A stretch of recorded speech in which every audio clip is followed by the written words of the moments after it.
Hello, greetings from Taipei and Washington DC to our friends at Talk in DC. It is a very exciting episode because this is our very first venture to discuss current event in English instead of Chinese Mandarin. First, I would like to point out this great idea. It comes from JasonTiger.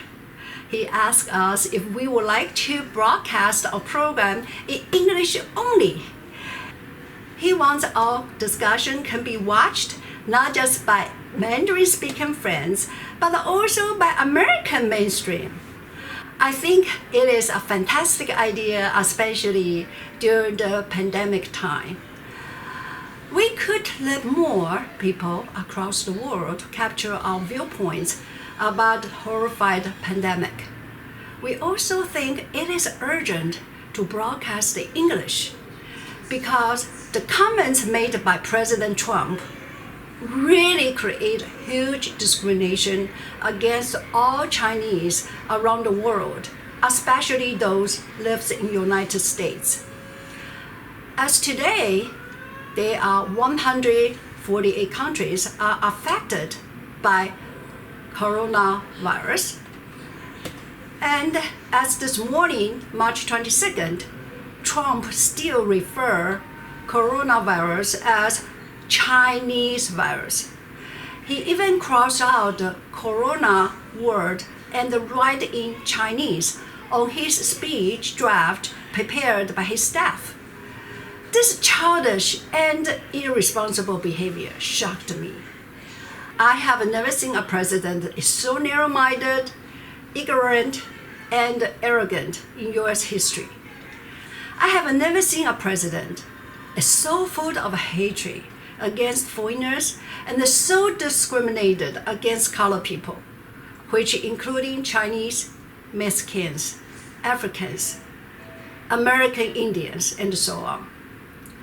I cannot believe that Trump is the one to initiate all hatred movement and brainwash Americans with his male chauvinism. Unfortunately, he still has massive followers in the States.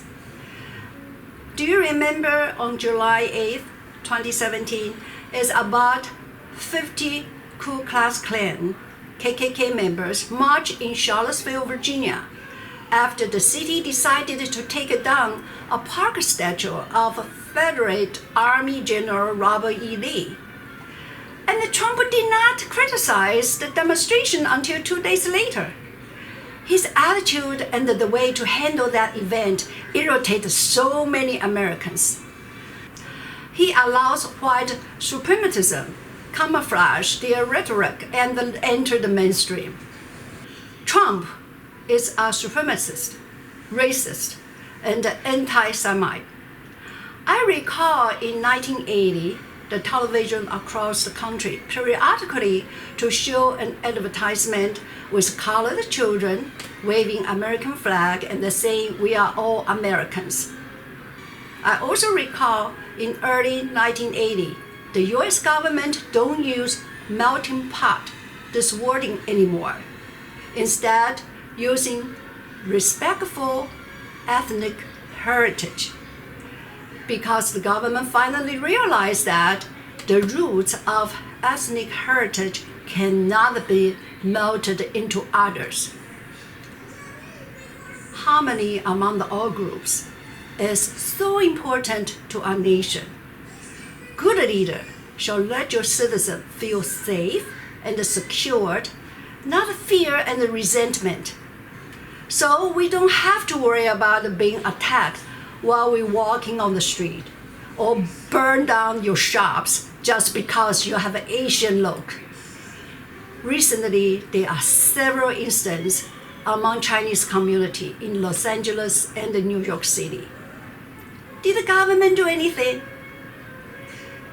As conclusion, I want Americans, including President Trump, can unite together to fight this pandemic virus effectively instead of put hatred to our Chinese community.